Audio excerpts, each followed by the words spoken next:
श्रीमती नीली जैन है और मैं पूर्व माध्यमिक विद्यालय नानपुर बिजपुरी में कार्यरत हूँ। हाँ तो बच्चों, आज मैं जो कहानी आपको सुनाने जा रही हूँ उसका शीर्षक है सोने के खेत।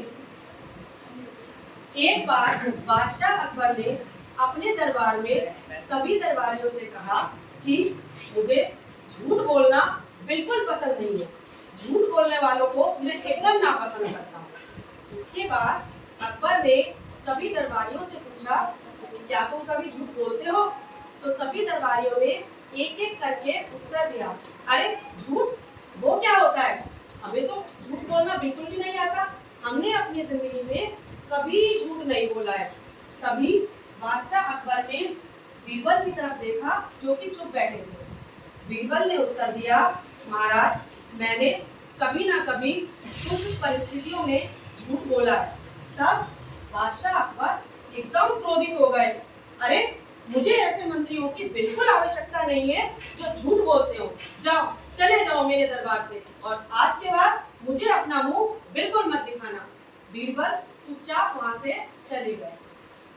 उसके बाद 3 दिन बाद बीरबल दरबार में आए तो अकबर ने कहा, तुम्हारी हिम्मत कैसे हुई दरबार में फिर से आने की?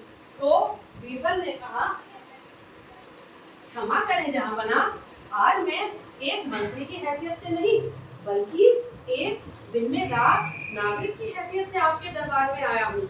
मेरे हाथ में ये सोने के गेहूं की बाली है, और अगर इन सोने के गेहूं की बालियों को किसी विशेष खेत में बोया जाए तो वहां पर सोने के गेहूं की फसलें लहला उठेंगी और हमारा राज्य बहुत ही अमीर हो जाएगा।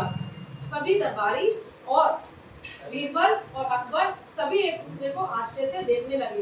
तो बीरबल ने कहा कि चलिए कोई बात नहीं, मैं आपको दिखाता हूँ। अगले दिन अकबर, बीरबल और सभी दरबारी उस खेत की तरफ गए। तो बीरबल ने कहा कि महाराज, ये गेहूं की बाली है और वो रहा खेत, इनको बोना है, लेकिन शर्त ये है कि इन्हें केवल वही बोएगा जिसने जिंदगी में कभी झूठ नहीं बोला। तो अकबर ने दरबारियों से कहा, एक एक दरबारी ने दाने लिए लेकिन किसी ने भी उसको बोया नहीं। क्यों? सबने कहा, जहांपनाह, हमने अपनी जिंदगी में कभी ना कभी झूठ जरूर बोला है। तब बीरबल ने कहा, ऐसा कीजिए जहांपनाह, आपने तो कभी झूठ नहीं बोला, अब आप ही इनको बो दीजिए। तो अकबर सकुचाते हुए बोले, अरे बीरबल, क्या बताऊं, अपने बचपन में मैंने भी बहुत झूठ बोले हैं। तब बीरबल ने कहा, देखा जहांपनाह, परिस्थितियों के अनुसार या अपमान के डर से या किसी विशेष वजह के कारण प्रत्येक व्यक्ति को अपने जीवन में कभी ना कभी झूठ अवश्य बोलना पड़ता है।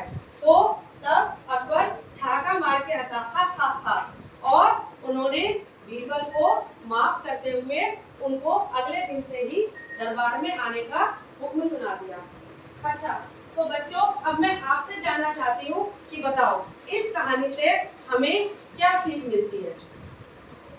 हाँ सही, इस कहानी से हमें सीख मिलती है कि हमें कभी भी अपनी झूठी प्रशंसा नहीं करनी चाहिए। हम जैसे हैं वैसे ही हमें अपने आप को स्वीकार करना चाहिए। बिल्कुल सही, धन्यवाद।